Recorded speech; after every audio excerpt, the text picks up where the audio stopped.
이번에는 우리가 세포의 구조에서 세포 골격이라는 거를 이제 한번 보도록 하겠습니다. 자, 우리 그 사람을 이렇게 모양새, 저 보니까 상당히 쑥스러운데 자, 저희 이렇게 모양새를 유지해주는 것은 내골격이라고 부르죠. 안에 뼈가 이제 있습니다. 전에 한번 매미 봤었죠. 메뚜기도 그렇고 개들의 몸 형태를 유지해주는 것은 외골격입니다. 그렇죠?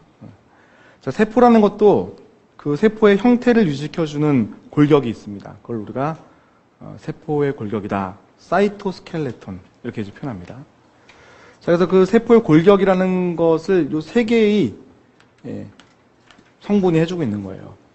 하나가 이제 미세 섬유, 하나가 이제 중간 섬유, 하나가 미세 소관 이렇게 세 개입니다. 자, 세 개 중에서 제일 얇은 실로 되어 있는 게 뭐 같아요? 미세 섬유. 중간은요? 중간 섬유. 제일 두꺼운 섬유는요? 미세 소관. 관이겠죠. 그죠? 그래서 영어 표현도 마이크로 튜블, 미세 소관, 인터미디에이트 필라멘트, 중간 섬유, 마이크로 필라멘트, 미세 섬유, 미세 섬유 이렇게 얘기하는 겁니다. 그래서 그 섬유라는 것들의 굵기가 약간 다른 거예요. 그렇지 않습니까? 자, 그렇다면, 자, 제일 얇은 걸로 뭘 했냐면, 두꺼운 것부터 해볼게요. 제일 두꺼운 걸로 뭘 했냐면, 전체적인 뼈대를 만든 겁니다. 야, 세포가 이런 모양새를 유지해야 될 것 같아? 그러면, 우리 아까 중심체, 중심립 기억나십니까? 그 중심체라는 것에서부터 이 미세소관인 이 관이 뻗어나오는 겁니다. 쫙. 사실은 엄청나게 많이. 그래서 어떻게 해요? 세포의 모양새 자체를 지지하는 거죠. 아시겠어요? 근데 이게 뭐 단순하진 않습니다. 우리가 세포라고 하는 것을 동그랗게 생각하는 게 아니니까 사실은요. 길쭉한 게 일반적이고 희한하게 생긴 것들도 있거든요. 그러니까 이제 그런 형태를 만들도록 사실은 한 거예요.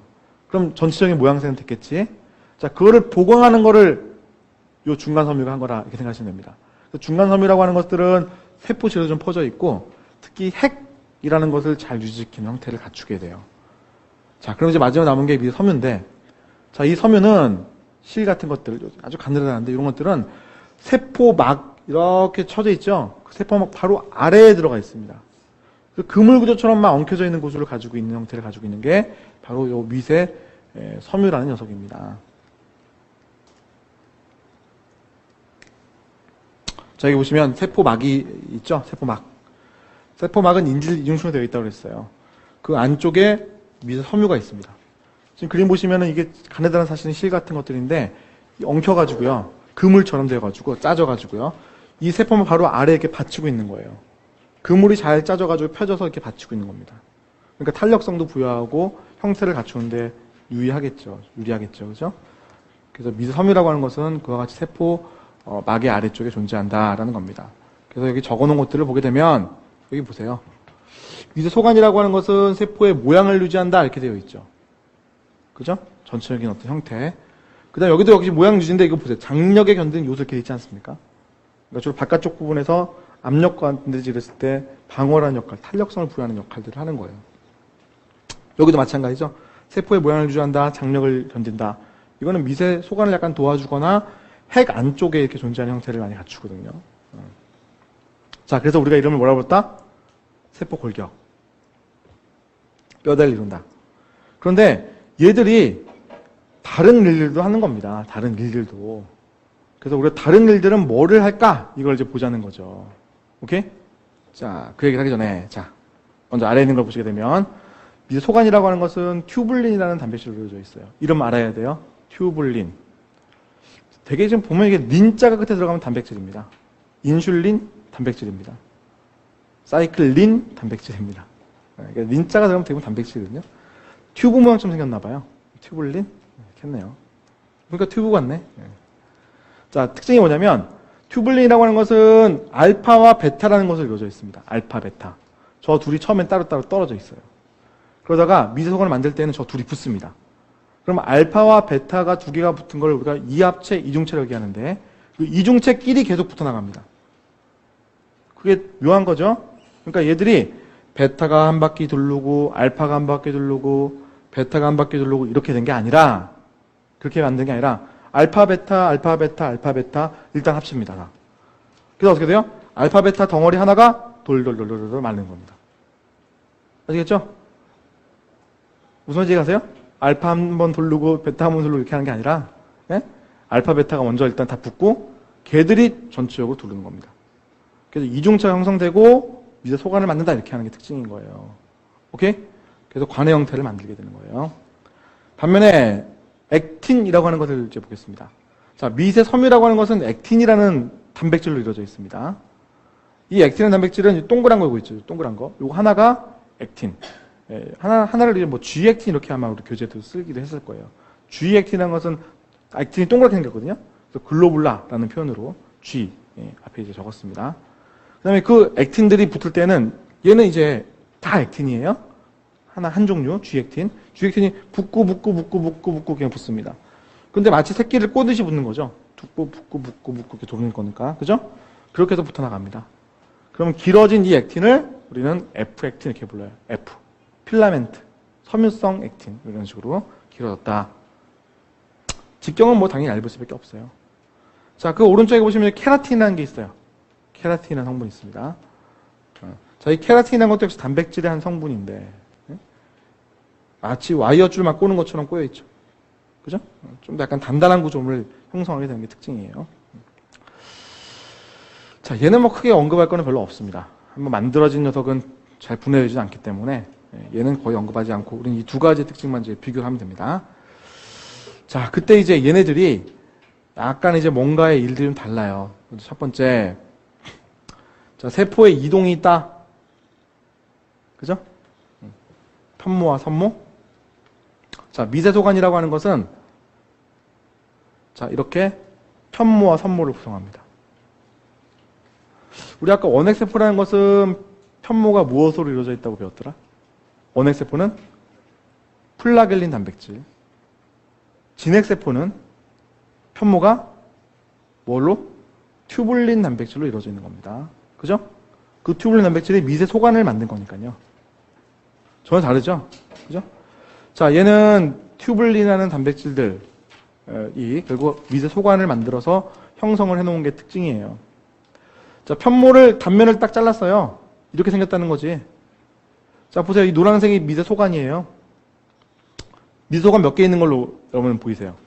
숫자 세보세요. 몇 개?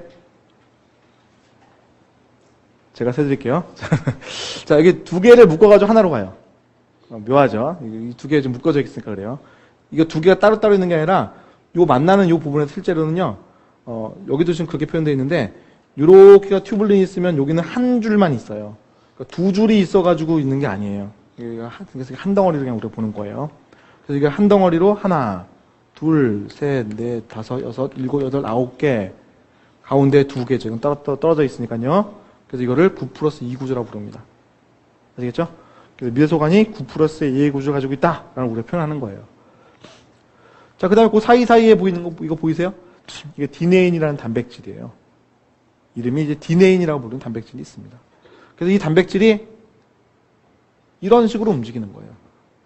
자, 이 단백질이 움직이니까 어떻게 돼요? 어긋나게 지금 보이죠? 그죠?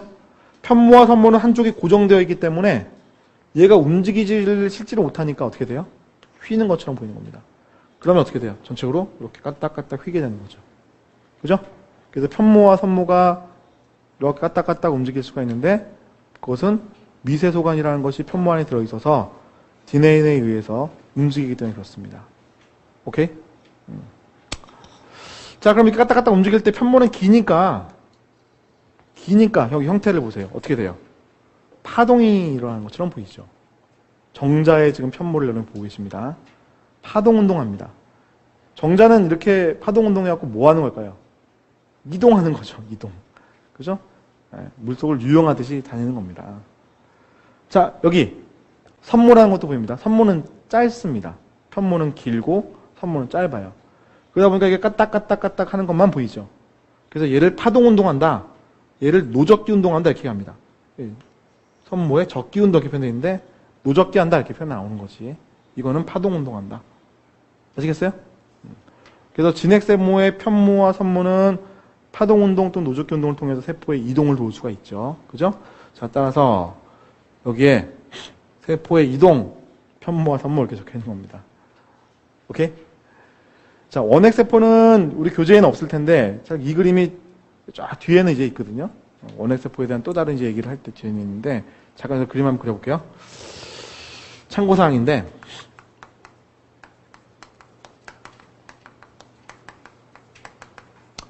원핵세포의 편모 있죠?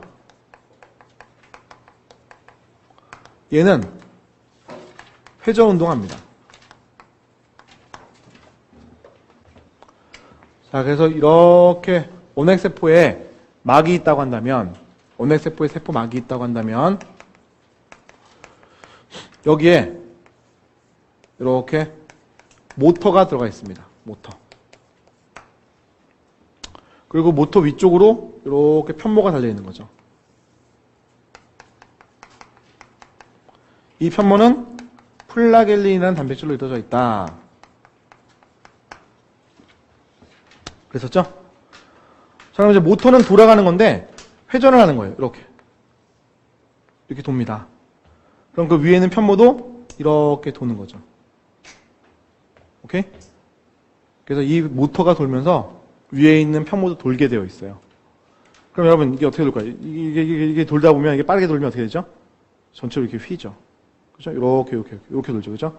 그래서 프로펠러처럼 도는 것을 보이는 게 뭐예요? 원핵세포. 그래서 원핵세포의 편모 운동과 진핵세포의 편모 운동은 다르다. 아시겠죠? 다르다. 이렇게 얘기하는 겁니다. 적으셨어요? 자, 다시 이쪽 오셔가지고. 자, 그 다음은 미세소관이 하는 역할 중에 또 세포 분열 시 염색체 이동. 여러분 이건 방추사라는 거 들어보셨을 거예요. 방추사. 이건 뭐 많이들 얘기하니까요.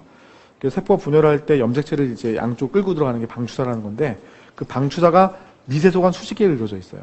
그래서 세포의 종류, 즉 생물 종에 따라서 방추사는 미세소관 1개로 이루어져 있는 애도 있고 10개로 이루어져 있는 애도 있고 종류마다 조금씩 달라요. 그래서 그런 애들을 우리가 방추사라고 부르는데, 방추사는 미세소관으로 이루어져 있습니다. 뒤에 분열을 할 때 좀 나올 겁니다. 자, 그다음 세포 소기관의 이동. 자, 이건 무슨 말인지 한번 볼게요. 자, 여기 보시면 이게 지금 미세소관이라고 되어 있죠? 그래서 미세소관이라고 하는 것이 세포의 안쪽에 쫙 퍼져 있다고 그랬죠? 그리고 세포막 바로 아래에 뭐가 있다고 그랬어요? 미세섬유가 또 이렇게 쫙 퍼져 있다고 그랬죠? 마치 얘들이 도로와 같습니다. 뭐 우리나라도 뭐 내년부터는 도로명 주소를 한다고 그러는데요. 도로에 따라서 무슨 도로에 몇 번째 건물 이렇게 하면은 주소가 된다면서요. 자, 세포가 이미 그걸 해놨어요. 도로가 다 깔려 있는데 이 도로가 아마 다 명칭이 얘들은 다 있을 겁니다. 그리고 도로에서 이 정도 가는 위치에는 세포 소기관 뭐가 있다. 주소가 다 있는 겁니다. 그래서 각각의 도로별로 소기관들이 따라 움직입니다. 실제로 엽록체라든지 미토콘드리아가 이 미세 소관 따라서 막 움직여 다녀요. 잘 발달한 도로를 따라 움직여 다니는 거죠. 그죠? 그러면 그 각각의 지정된 건물과 같은 것들이 미세 소관, 그 세포 소기관이란 말이에요. 예? 엽록체라든지, 뭐, 미토콘드리아라든지, 소포체라든지, 이런 애들. 자, 그런 쪽으로 택배를 배달할 듯이, 이런 이제 운동단백질이 소관을 따라 이동하는 겁니다. 그래서 자기가 보내야 될 어떤 택배가 여기 실려져 있으면, 여기 호낭이라고 표현됐는데, 단백질일 수도 있고, RNA일 수도 있습니다. 얘들을 가져가다가 전달해 주는 거죠. 아시겠어요? 자, 따라서, 이러한 미세 소관이나 미세 섬유가, 어떤 세포 소기관의 이동이라든지, 또는 단백질 같은 것들의 이동 경로가 되기도 하더라라는 겁니다. 특히 세포 안쪽에는 이 미세 소관이 퍼져 있는 거잖아요. 그러니까 이 도로가 상당히 잘 이용되는 도로죠. 그죠? 자, 이번에는 미세 섬유. 자, 세포 모양의 변화 이런 표현이 나와 있는데, 자, 이 세포 모양의 변화, 이거는 이 아래쪽에 있는 위족 운동과도 사실 연계를 좀 시킬 수가 있거든요.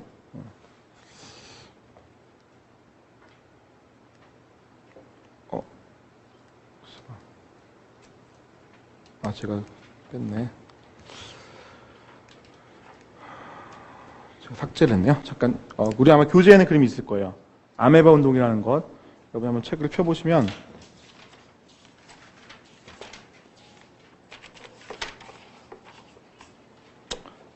117페이지에 있죠. 117페이지 보시면 아메바의 움직임이 갖고 그림이 나와 있을 거예요. 그리고 옆에 있는 미세섬유의 구조 역할 이런 표현 나와 있고요. 자, 미세 그 섬유라고 하는 것이 그림에 거기 나와 있듯이, 우리 교재 그림에 나와 있듯이, 요게 이제 그 미세 육모라는 것을 형성을 하는 거예요. 미세 육모라는 건 뭐냐면, 이게 이렇게 하나의 세포가 되었을 때, 이 세포의 한쪽 부분을 이렇게 표면적으로 넓히려고 세포가 이렇게 변형이 되어 있거든요? 세포가요? 요거를 이제 우리가 미세 육모라고 불러요. 요거를 미세 육모라고 부르는 거예요. 오케이? 자, 이 미세 육모 안에는, 자, 이렇게 그냥 표현할게요. 자, 이렇게 되어서 미세 섬유가 들어있죠. 오케이? 미세 육모라는 것은 바깥쪽에 툭툭툭 튀어나와 있는 돌기어 같은 것들을 말하는 건데, 그 안에 미세 섬유가 들어있죠. 미세 섬유는 세포막 아래에 있다고 생각해 보시면 당연히 안에 들어가 있을걸요? 그렇죠? 막이 이렇게 위로 튀어나온 거에 불과한 거니까. 그래서 그 형태를 만드는데 미세 섬유가 관여를 하더라는 겁니다. 자, 또 하나는 아메바 운동이라는 것도 하는 거예요.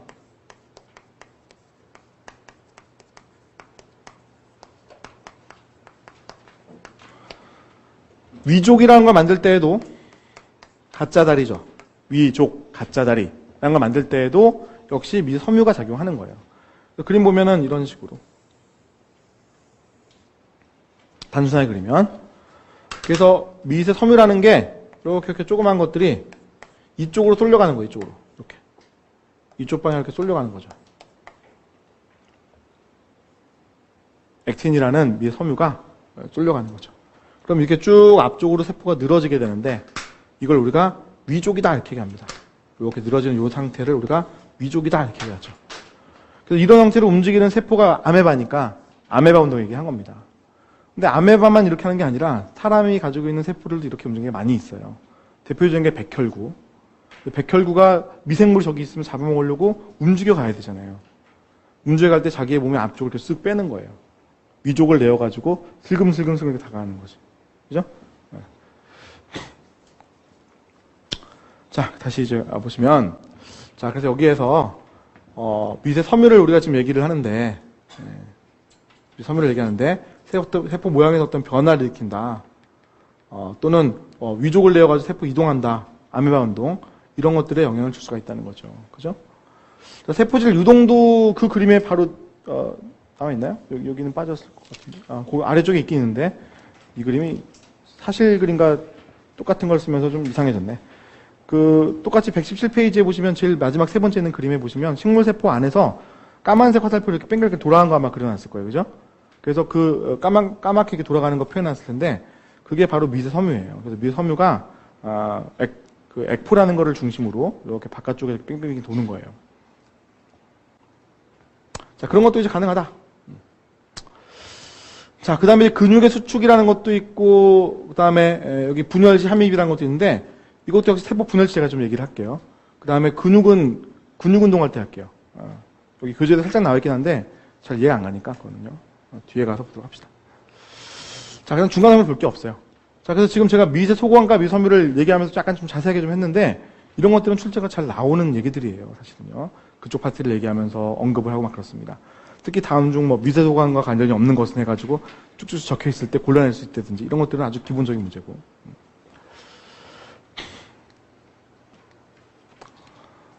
자, 이건 설명드렸던 내용이죠. 중심립, 얘가 있는 부분을 중심체.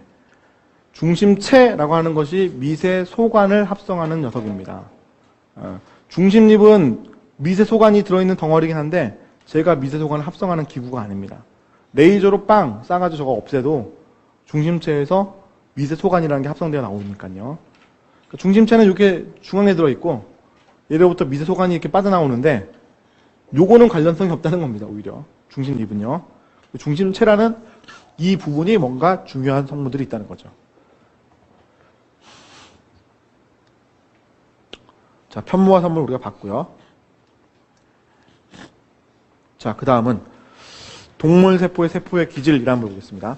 자, 지금까지 이제 우리는 세포의 안쪽을 구성하는 성분들을 다 본 거예요.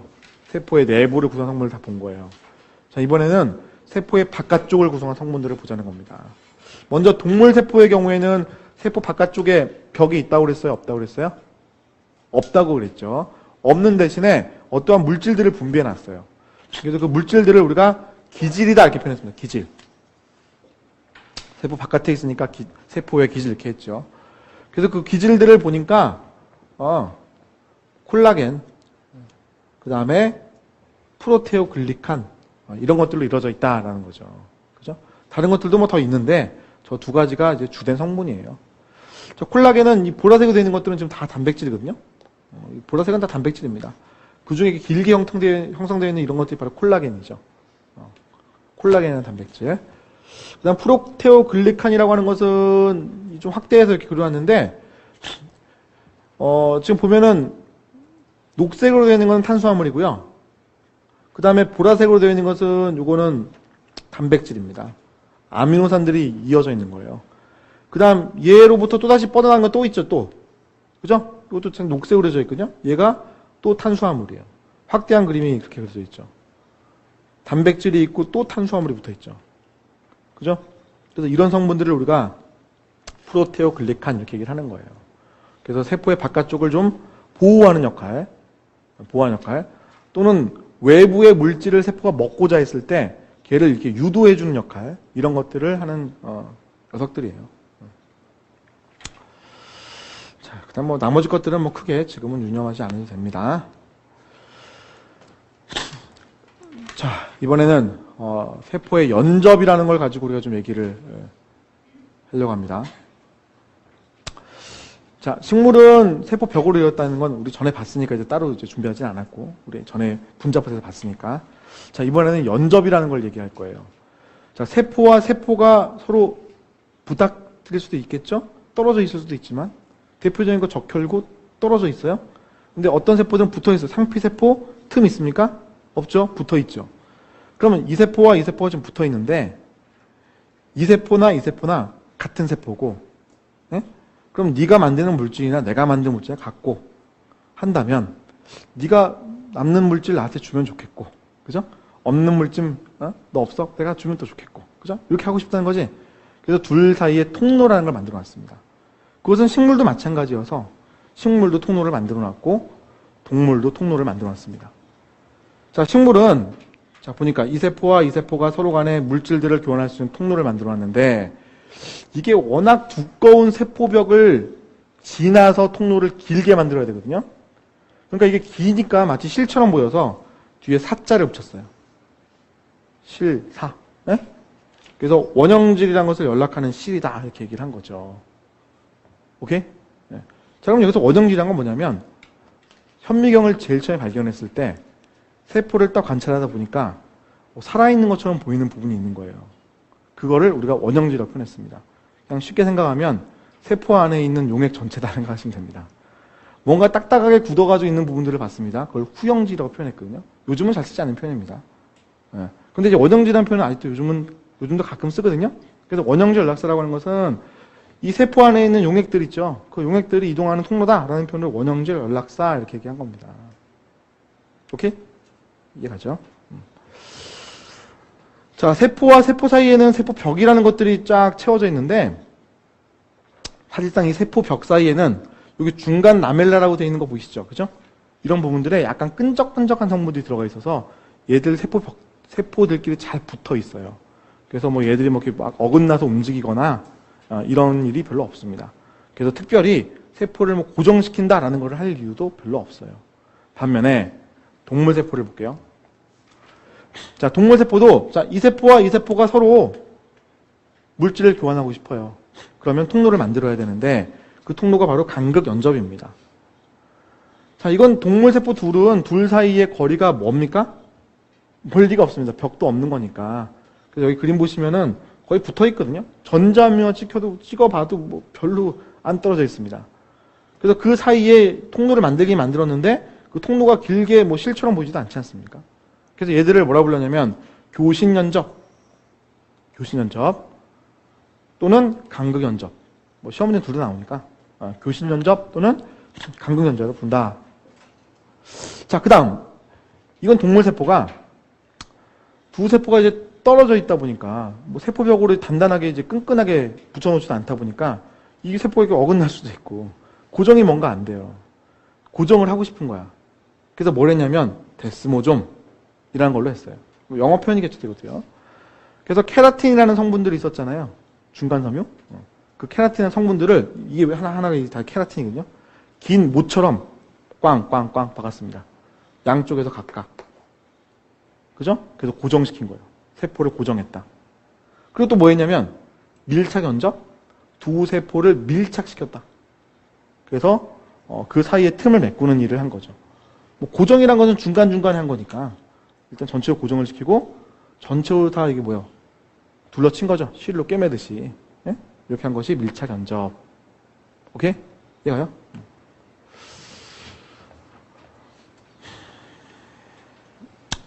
자, 이렇게 하면 벌써 우리가 세포의 구조에 대한 얘기를 뭐 다 끝낸 것 같은데요. 자, 여러분들 나머지 분들 교재 한번 읽어보시면서 체크하시고, 자, 그 다음 우리 바로 7장으로 넘어갑니다. 자, 7장 이제 우리가 세포 막의 구조라는 걸 이제 볼 차례예요. 자, 이제는 세포 막을 한번 자세하게 들여다보자.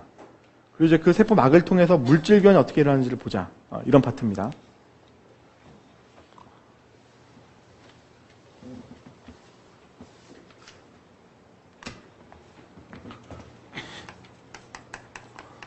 우리가 지난 시간에 분자 봤죠? 지금 방금 구조를 끝냈죠? 그죠? 구조를 볼 때 뭘 했었지, 우리가? 원핵세포의 구조. 그 다음에 진핵세포의 구조를 봤는데, 동물세포하고 식물세포를 본 거예요. 출제는 동물세포가 제일 많이 나온다고 했어요. 거의 매년 한 문제 나오니까. 그래서 각각 우리가 뭐가 중요한지를 봤죠. 원핵세포에서 구조물도 뭐뭐. 물론 더 세부적인 것도 있어요.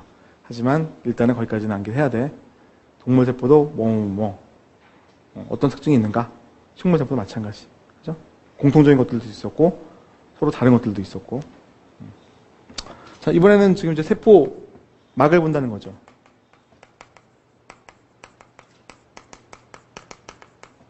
그죠? 우리가 정리를 해가야 되는 거니까. 제 거 TV 교재를 나중에 봐도 다 이 순서대로 돼 있을 거예요. 각각의 포인트에서 뭐가 중요하다 이런 말도 다 적혀 있을 것이고. 그래서 책을 여러 번 읽으면 사실 또 정리 잘 돼요. 근데 큰 틀은 알고 있으니까 계속 그런 것들을 카테고리를 나눠보세요. 세포막과 수송? 그러면 세포막이라는 게 있겠지. 그래서 지금 세포막의 구조를 보자는 얘기예요. 그리고 출제를 잘하는 게 뭐냐면 유동성. 세포막이 가만히 있지 않아요. 막 돌아다니거든요. 그래서 세포막의 구조와 성분들을 알 때 특히 유동성의 관점에서 어떤 특징이 있는가를 보자는 거지. 자, 그 다음에 이 세포막을 통한 수송을 얘기하는 거예요. 수송. 수송은 다시 수동성과 능동성으로 나눠서 살펴볼 거예요. 수동성을 얘기할 때는 확산, 촉진확산,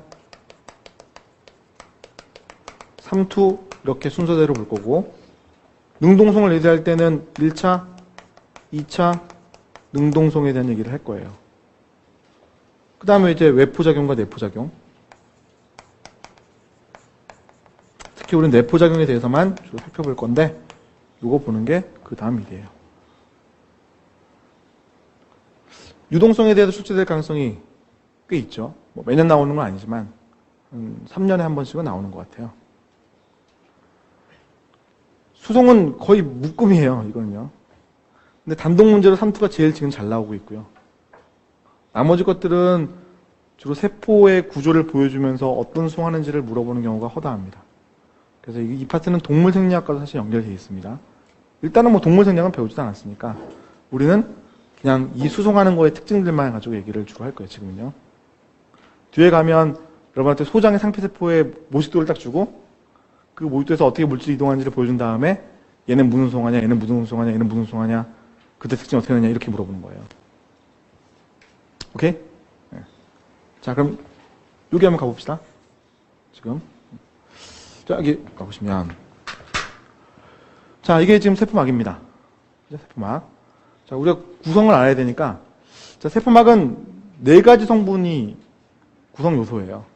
자, 첫 번째 노란색으로 이렇게 되어 있는 인지를 이중층. 노란색과 회색으로 되어 있는 인지를 이중층. 자, 그 다음 두 번째는 요 사이사이 군데에 박혀 있는 것들 보이시죠? 단백질들. 보라색의 단백질들. 자, 그 다음 여기 보면 노란색으로 되어 있는 거 보이세요? 노란색으로 되어 있는 애들. 콜레스테롤. 콜레스테롤. 그 다음에 녹색으로 되어 있는 거 보이세요? 인지질과 붙어 있다. 탄수화물인데, 녹색으로 되어 있는 탄수화물인데, 인지질과 붙어 있으니까 당지질. 그 다음에 여기 단백질과 붙어 있죠? 이런 것들 당단백질 부르죠. 당단백질. 탄수화물인데. 그래서 세포막은 4가지 성분으로 이루어져 있어요. 첫 번째, 인지질. 이중충이 이루고 있는 거. 단백질. 막을 관통하고 있죠. 세 번째, 콜레스테롤. 인질, 이중충 사이사이에 박혀 있고요. 그 다음에 탄수화물인데, 당지질, 당단백질 형태로 있어요. 자, 탄수화물은 세포의 바깥쪽에 있어요? 세포의 안쪽에 있어요? 바깥쪽으로만. 이쪽으로 붙은 거 안 보이시죠? 바깥쪽으로만 다 붙어 있는 게 특징. 네. 자, 그리고 그러한 세포막을 보호해주는 게 있는 거예요. 아래쪽에는 뭐가 있어요? 미세 섬유. 바깥쪽에 뭐가 있어요? 콜라겐, 프로테오글리칸 이런 것들. 네. 자, 이번에는 이제 하나의 구성요소인 인지질을 얘기할 겁니다. 자, 인지질을 볼 때 우리는 유동성의 관점에서 살펴보는 게 좋겠어요. 자, 인지질이라는 것은 인지질 이중층으로 되어 있죠? 확대한 그림이네. 자, 이거 뭐예요? 지방산. 포화? 불포화? 포화, 직선이잖아. 꼽았어. 불포화. 그죠? 포화 지방산이 있을 수도 있고, 불포화 지방산이 있을 수도 있고, 인지질을 구성을 할 때. 그 위에 있는 것은 인상기였고, 그 위에 있는 것은 다른 부가적인 게 붙을 수도 있다. 이렇게 얘기했었죠. 그죠? 이 그림은 잘못 그렸어요. 부가적 붙는 게 바깥쪽과 안쪽은 사실 달라야 돼요. 잘못 그린 그림인데, 어쨌든 용서해 줍시다. 자, 넘어가고. 자, 그러면, 단백질은 어떻게 됐을까? 자, 봅시다. 박혀 있습니다. 박혀 있어요. 자, 박혀 있을 때, 그림을 가만히 보니까, 박혀 있는데, 그러면 여기 회색과 만나는 요 지역까지, 또는 물과 만나는 이 지역까지, 요 윗부분은 어때야 될까요? 친수성 부분들과 만나야 되는 거니까, 얘도 친수성, 극성이어야 되겠죠. 여기는 뭐라고요? 친수성. 요 부분을 말하는 겁니다. 아랫부분도 마찬가지, 이 부분. 자, 반면에 요 부분, 요렇게 노란색 부분과 요 만나는 요 부분 있죠. 이 부분은 뭐예요? 소수성. 아, 그래야 이 단백질이 박혀 있을 거 아닙니까? 단백질 전체가 친수성이 어떻게 돼요? 밀어 넣어봐요, 이렇게. 똥 튀어나올 것 같아. 그죠? 전부 다 친수성이면. 실제로 요 통과하는 요 부분은 소수성이어야 된다는 겁니다. 그렇다면 우리가 전에 단백질을 배울 때 아미노산 종류를 배웠을 거예요. 아미노산을 4종류 나눴죠. 어떻게? 비극성, 극성.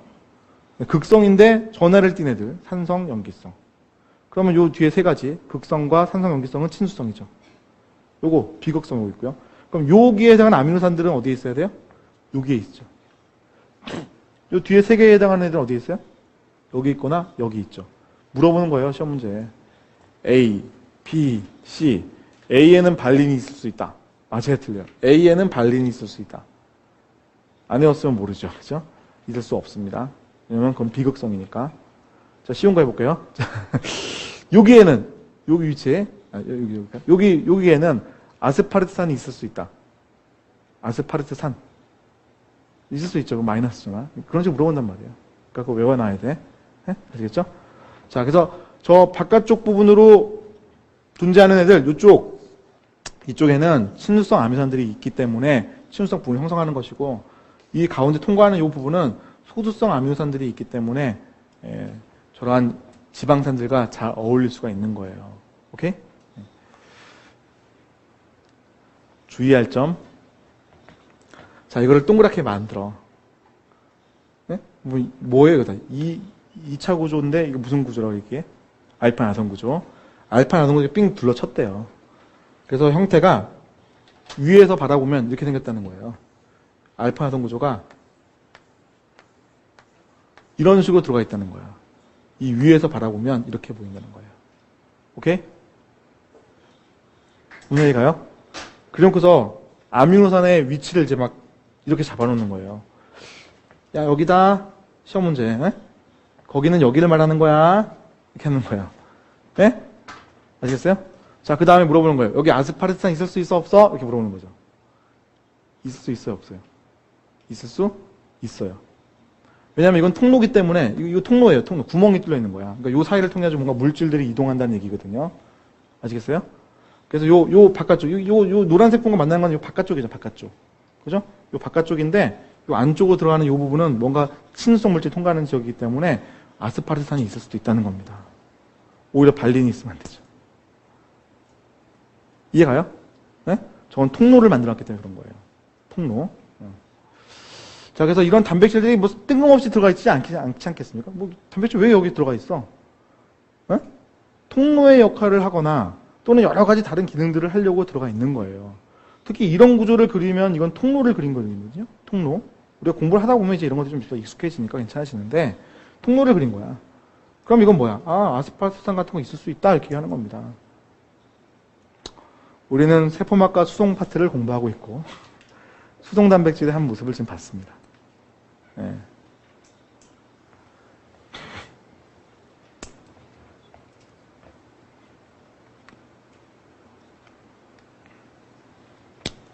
자, 이번엔 유동성의 파트로 넘어가 볼게요.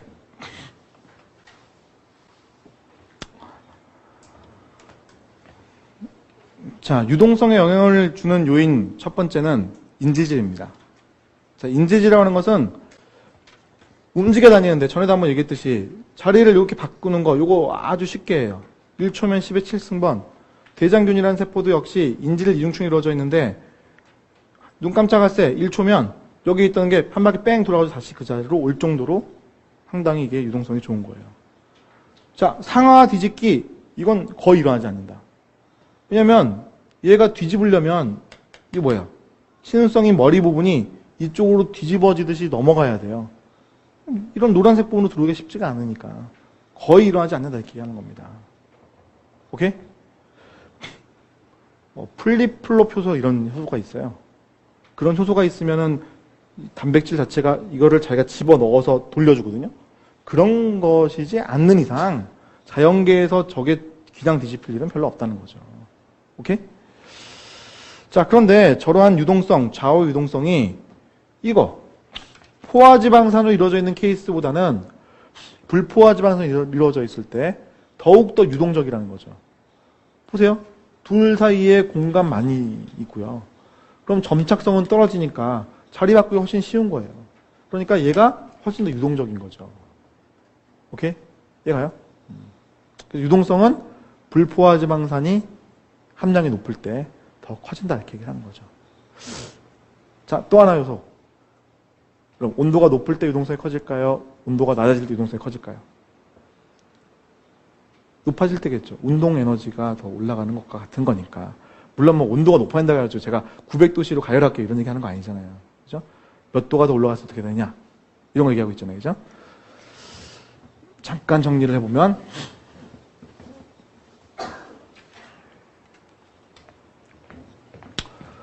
자, 구조는 크게 어려운 거 없거든요. 뭐 어디에 박혀 있다, 어디에 위치한다, 뭐 이런 것들만 알면 되니까. 자, 유동성도 그렇게 어려운 얘기는 아닌데 정리는 좀 해야 되니까 유동성에 대한 얘기를 해보자면 자, 인지질이 유동성을 가지고 있다.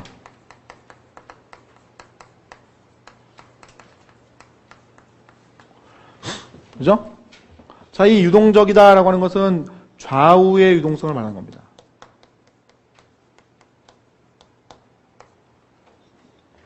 언제 더 유동적이 되는 거냐면 온도가 높을 때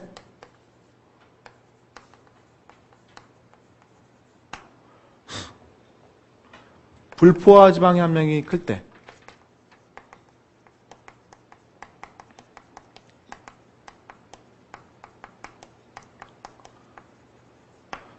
비율이 높을 때, 자, 그러면 지방산의 길이로 한번 얘기해 볼게요.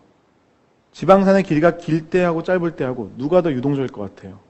자리 바꾸는 거 생각해 보세요. 짧을 때.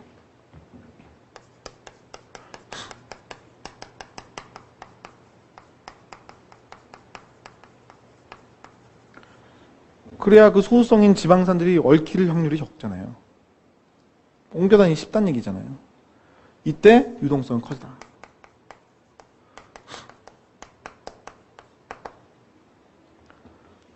오케이? 이해가요? 그래프 한번 표현해볼까? 온도가 높을 때 어떻게 유동성이 변하는지를 제가 한번 그래프로 표현해볼게요.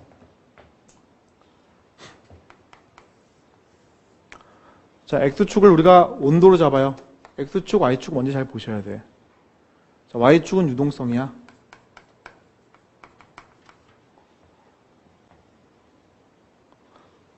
자, 그래프는 이렇게 최대치, 최소치라는 게 있을 거니까. 그렇죠?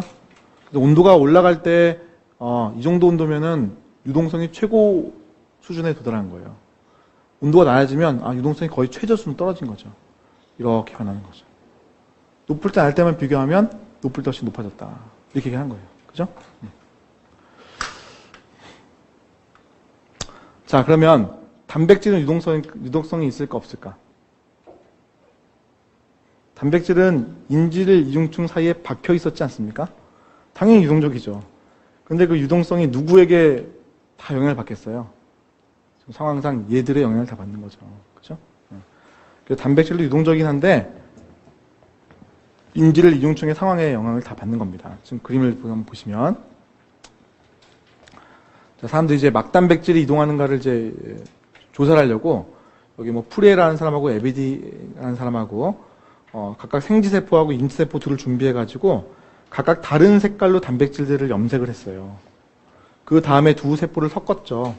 만약에 단백질이 유동적이 아니라면 이 상태로 멈춰 있을 텐데 시간이 지나니까 막 섞이는 거예요. 그래서 단백질도 유동적이라는 걸 안 거죠. 그때 그 유동적이 언제 더 유동적일까 하고 조사를 해보니까 바로 이거죠.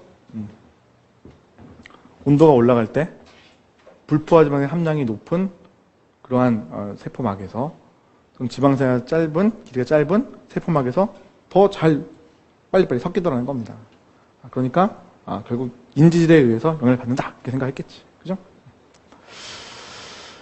자, 그 다음은 성분 중에 콜레스테롤이 있었어요. 다시 앞에 그림인데 콜레스테롤. 자, 이것도 영향을 줄 수가 있습니다.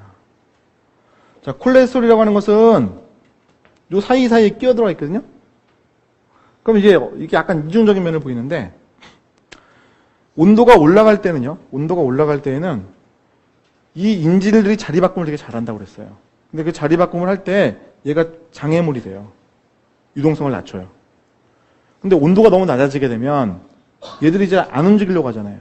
지방산들이, 그 인질들이. 안 움직이려 할 때 지들끼리 온도가 낮으니까 붙으려고 해요. 우리 기름이라고 하는 것도 생각해 보시면 온도가 낮아지면 어떻게 돼요? 들러붙고 막 고쳐야 되려고 하고 그러잖아요. 그죠? 비슷하게 그렇게 된단 말이야. 근데 이 콜레스테롤이 중간에 끼어들어가 있으면 이 지방산, 즉 인질들 떨어뜨리는 역할을 하기 때문에 유동성을 오히려 약간 강화시켜주는 역할을 한다고 그래요. 그러면 이에 대한 사항을 한번 그림으로 그려보면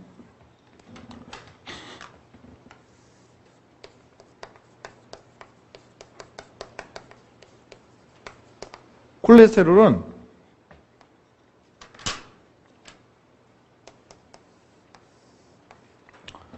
자, 온도, 그다음에 유동성. 자, 먼저 인지질로만 되어 있는 막은 이렇게 변합니다.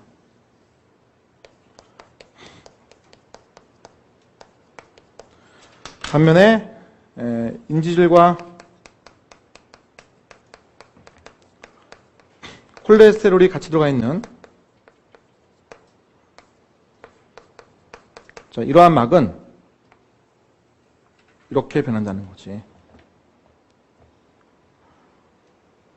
그러면 이 그림에서 보면 낮은 온도에서는 그래서 이 구간을 이제 A 구간이라고 합시다. A 구간은 어떻지? 콜레스테롤이 들어가 있으면 유동성을 올리죠, 오히려. 반면에 자, 이 구간을 우리가 B라고 한번 생각해 보면 B 구간은 어떻습니까? 오히려 콜레스테롤이 들어있을 때 유동성을 더 낮추죠. 그죠? 자, 따라서 온도에 따라 콜레스테롤이 뭐예요? 유동성을 더 낮추거나 더 올릴 수 있는 일을 발생시키는 거예요. 오케이? 이해가세요? 그래서 이제 그 인지질 이중층의 그 세포막에 유동성에 영향을 주는 요인들 이렇게 하면 주로 저 인질과 콜레스테롤에 의해서 다 주어지더라는 거죠. 자, 그러면 여러분 인지질로만 구성되어 있는 막과 콜레스테롤이 첨가되어 있는 막을 가지고 있다고 했을 때 누가 더 안정성이 높은 막이죠? 네, 콜레스테롤 막이. 왜? 온도가 변할 때 유동성의 범위가 인지질로만 구성되어 있으면 이렇게 큰데 콜레스테롤이 있으면 이렇게 좁아지는 거예요. 그러니까 그 안정성이라는 건 오히려 콜레스테롤이 들어가 있을 때 더 좋은 거 아니에요? 자, 따라서 이 콜레스테롤 역할은 우리 교재에 나오는데 세포막을 안정화시킨다. 이렇게 얘기를 하는 거죠. 그것을 유동성의 관점에서 보면 높은 온도에서는 유동성을 낮추는 거고 낮은 온도에서는 유동성을 높이는 거죠. 그죠? 이해가요?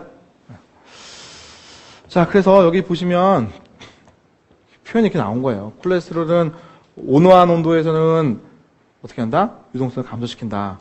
낮은 온도에서는 오히려 고취하는 것을 막는다. 유동성을 이제 활성화시킨다. 이렇게 얘기하는 거지. 오케이? 자, 그럼 이제 이렇게 해서 우리가 세포막의 구조라는 걸 봤어요. 그죠? 4개의 성분들이 어떻게 있는지, 위치가 어떻게 돼 있는지, 이런 것들을 봤어요. 그 다음에 유동성도 좀 봤어요. 즉, 탄수화물이나 단백질은 유동성에 큰 영향 없어요. 그렇지 않습니까? 탄수화물은 그냥 바깥쪽에 달려있을 뿐이에요. 같이 움직일 뿐이고. 단백질이란 것도 뭐 크게 유동성에는 크게 기여하지 못하는 거예요. 그죠? 자, 그럼 이번에는 우리가 이제 수송에 대한 얘기를 이제 하도록 합시다.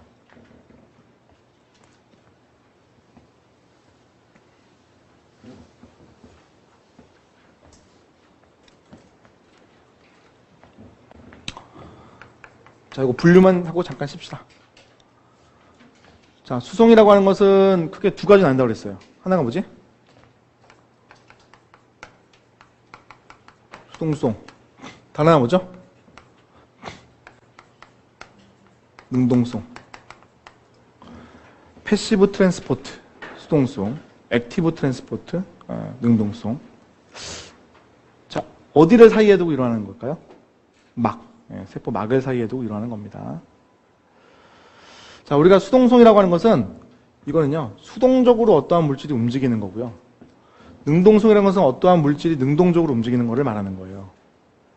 그럼 수동적으로 어떤 물질이 움직인다. 어떤 물질을 내가 뭐 어떻게 힘을 가하지 않아도 그냥 움직인다는 겁니다.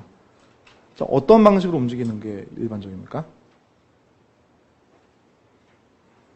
그냥 쉽게 생각하면은 높은 농도에서 낮은 농도로. 고농도에서 저농도로 이동하는 게 사실 수동성이죠. 그죠? 유식한 말로 표현하면 자유에너지에 따라 이렇게 표현하기도 합니다. 무질서도가 증가하는 쪽으로 이동한다 이렇게 표현하기도 하죠. 고농도란 것은 모여있고 그건 질서 있는 거예요. 에너지가 높은 상태고요.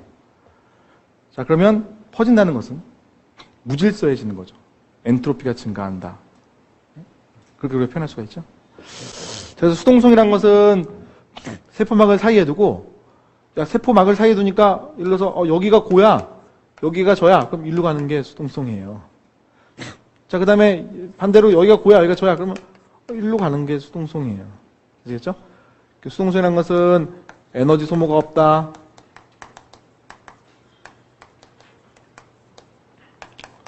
고에서 저로 이동한다.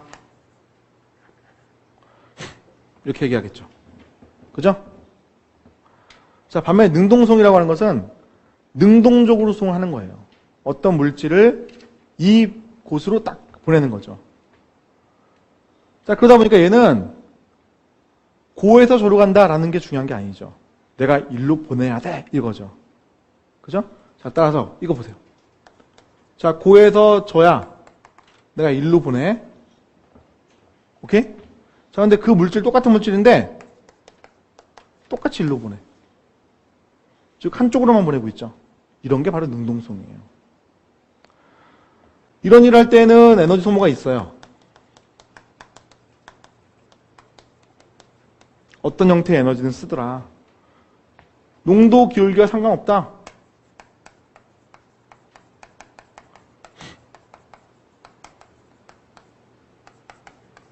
한 방향으로 가더라. 이게 능동성이죠. 이해가요? 얘는요? 그림 보세요. 일로 갈 수도 있고 일로 갈 수도 있어요. 어느 쪽이 고이냐 전이냐에 따라 다른 거예요. 그죠? 그럼 이거는 뭐예요? 양방향성 할 수 있는 거지 뭐. 그렇지 않습니까? 더 정확하게 표현하면 수동성이라는 것은 고에서 저로 가는데 사실은 저에서 고도 갈 수 있어요.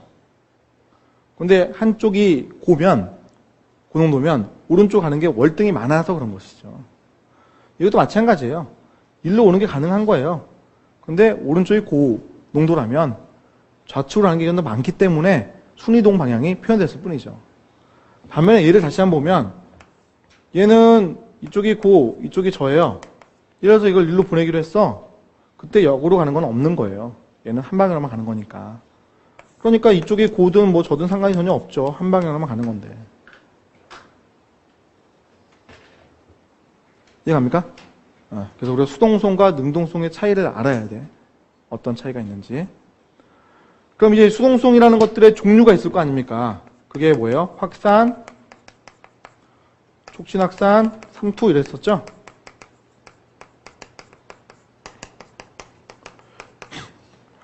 반면에 능동성이라고 하는 것은 이거는 뭐예요? 1차, 2차라는 능동성으로 표현했었잖아요. 자, 그러면 확산이라는 것도 이 위에 있는 이 세 가지의 사항을 만족하는 거예요. 확산이라는 현상도 위에 걸 만족하는 거고요. 촉진학도 위에 걸 만족하는 거고요. 그 다음에 판토도 위에 걸 만족하는 거예요. 근데 마찬가지죠. 1차 능동성, 2차 능동성 어떤 것이든 위에 거를 만족하는 거예요. 근데 형태가 약간 다르니까 이름을 달리 해놓은 거죠. 그럼 확산이란 걸 한번 하고 갑시다. 확산. 자, 확산이라는 것은 세포막을 잘 이렇게 통과하는 것. 그게 확산이에요.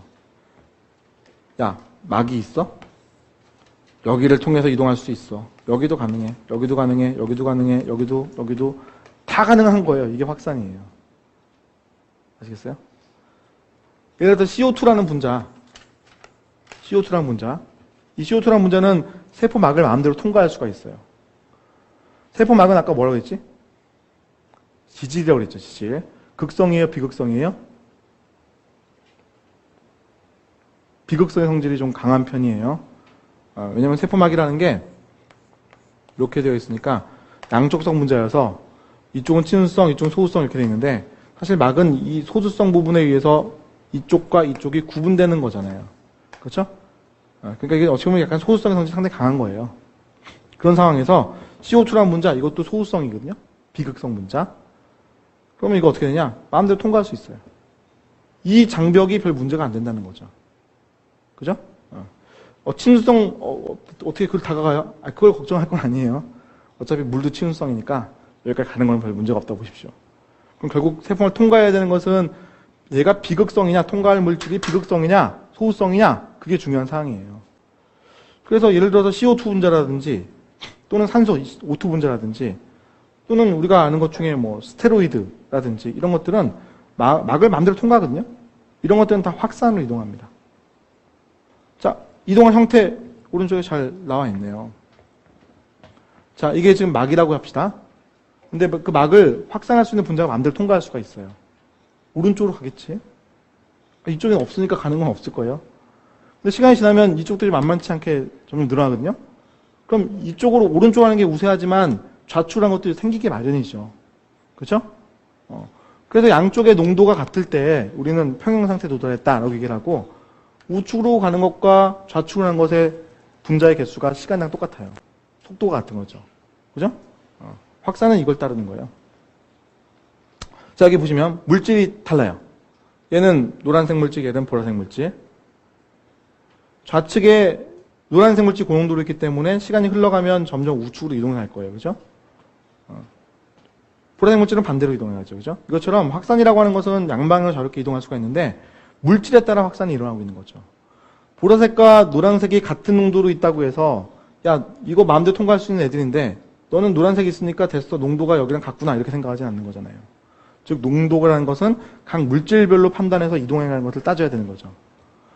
참 별거 아닌데 시험 문제에 저거를 물질 이름 딱 적어주고 나가면은 이래요. 글리세롤 이러면 그 순간 이래는 거예요.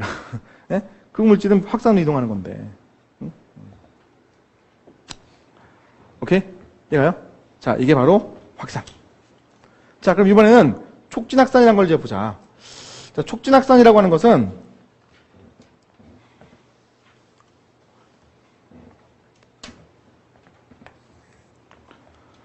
이렇게 막에 구멍이 있는데 이 구멍을 통해서만 어떠한 물질이 이동해 갈 수 있는 것을 말하는 거예요. 이게 바로 촉진확산이죠. 그러니까 확산의 법칙에 따르긴 따릅니다만 이 구멍을 통해서만 이동해야 한다. 근데 왜 촉진이냐? 이 구멍이 늘 안 열려 있는 것들도 있거든요. 대개는 채널. 그래서 걔들은 문을 가지고 있고 그 문이 특정한 경우에 열립니다. 그 문은 열쇠에 의해서, 즉 리간드라는 작은 분자에 의해서 열릴 수도 있고 또는 전압에 의해서 열릴 수도 있고 또는 신장, 즉 당기는 힘에 의해서 열릴 수도 있거든요. 그래서 그게 열렸을 때 이동할 수가 있는 거예요.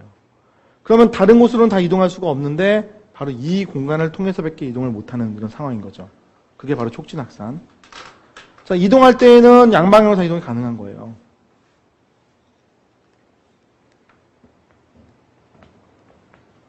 자, 여기 보십시다. 자, 이게 바로 촉진확산의 모습을 보여주고 있죠. 여기 용질들이 이렇게 잘 있는데 얘들이 이 막을 마음대로 통과할 수는 없어요. 이 분자는 친수성일까 소수성일까? 친수성일까 소수성일까? 이 분자는요? 친수성이에요. 마음대로 통과 못한다고 그랬잖아요. 통과 못하는 분자예요. 그럼 이동할 방법은 현재 없잖아요. 그죠? 자, 그래서 얘를 이동시키려고 세포가 단백질 통로를 만들어 놓은 거예요. 통로 단백질, 영어로 하면 채널. 얘는 문을 가지고 있어서 특정한 시기에 열릴 수 있다는 거죠. 그럼 열렸어? 어떻게 돼요? 분자가 이동할 수 있죠? 얘는 지금 들어온 것만 표현했는데 나갈 수도 있다라는 겁니다. 그렇죠? 말 그대로 통로니까요. 뭐 대표적인 게 Na 플러스 채널 이런 거예요. Na 플러스 이온인데 이거는 막을 마음대로 통과하지 못하죠. 근데 Na 플러스 채널이라는 게 있으면 그 통로를 통해서 이동할 수 있는 거예요. Na 플러스 채널이라는 것은 아무 때나 열려있는 것도 있을 수 있지만 어떠한 채널들은 리간드라는 작은 분자가 와서 결합을 했을 때 열린 애도 있고 전압이라는 것이 바뀌었을 때 열린 애도 있고 신장이라는 것에 의해서 열릴 수도 있다. 이런 얘기죠. 그렇죠? 자, 아래에 보시면 운반체 단백질이라는 것도 있어요. 이름 자체가 운반체 단백질이에요. 얘는 분자가 들어오고 반대편으로 열리면 이동할 수 있어요. 거꾸로도 물론 당연히 가능해요. 일로 들어가고 나올 수. 그죠? 이런 것들을 우리가 수동체라고 불러요. 자기 스스로 계속 이렇게 왔다 갔다 하는 거죠. 분자가 또 부딪히면 반대로 열렸다가 또 부딪히면 반대로 열렸다가 이거를 계속 왔다 갔다 하는 것들을 우리가 운반체 단백질 이렇게 부르는 거예요. 오케이? 이런 것들은 우리가 촉진확산이라고 부릅니다. 촉진확산. 자, 촉진확산하고 확산하고 우리가 쉽게 사실은 구분할 수가 있거든요. 이건 이제 능동성이고. 자, 여기 잠깐 볼게요. 자, 이것만 하고 잠깐 쉽시다.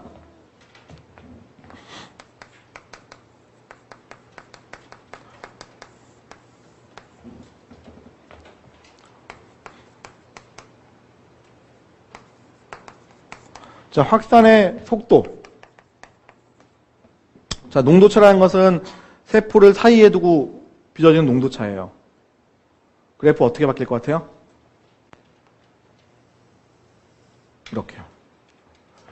그래서 농도 차이가 크면 클수록 한쪽 방향 이동해 가는 것이 많아질 테니까 이렇게 속도가 변하는 겁니다. 자, 촉진확산 어떻게 바뀔 것 같아요? 촉진확산의 속도 Y축으로 세포막을 사이에도 농도 차가 있으면 어떻게 될 것 같아요? 이렇게. 오케이? 오케이. 왜 그럴까요? 농도 차이가 아무리 크게 벌어져도 어느 특정한 지점이 지나가게 되면 결국은 한 통로를 통해서 이동할 수밖에 없어요. 즉 속도에 제한이 오죠. 잠깐 여기 볼게요. 농도 차가 벌어져요. 여기에 100개 있었어. 여기 1개 있었어. 근데 통로는 요거 하나밖에 없다면 네? 결국 이걸 통해서밖에 이동하지 못하죠. 10,000개 있건 100만 개 있건 1000만 개 있건 억개 있건 결국은 요 통로를 통해서밖에 이동을 못하니까 속도가 제한이 있는 겁니다. 그래서 제한 속도가 있는 게 누구예요? 촉진확산. 그러니까 이름만 보면은 제한 속도 없을 것 같죠. 촉진이란 말이 있어가지고요. 그것 때문에 많이 틀립니다. 촉진확산은 뭐예요? 제한 속도가 있습니다. 확산은요? 제한 속도가 없습니다. 오케이? 하지만 일반적으로 빠른 것은 사실은 촉진확산이죠. 농도 차이를 크게 한 다음에 흘려보내는 것이 가능하기 때문에.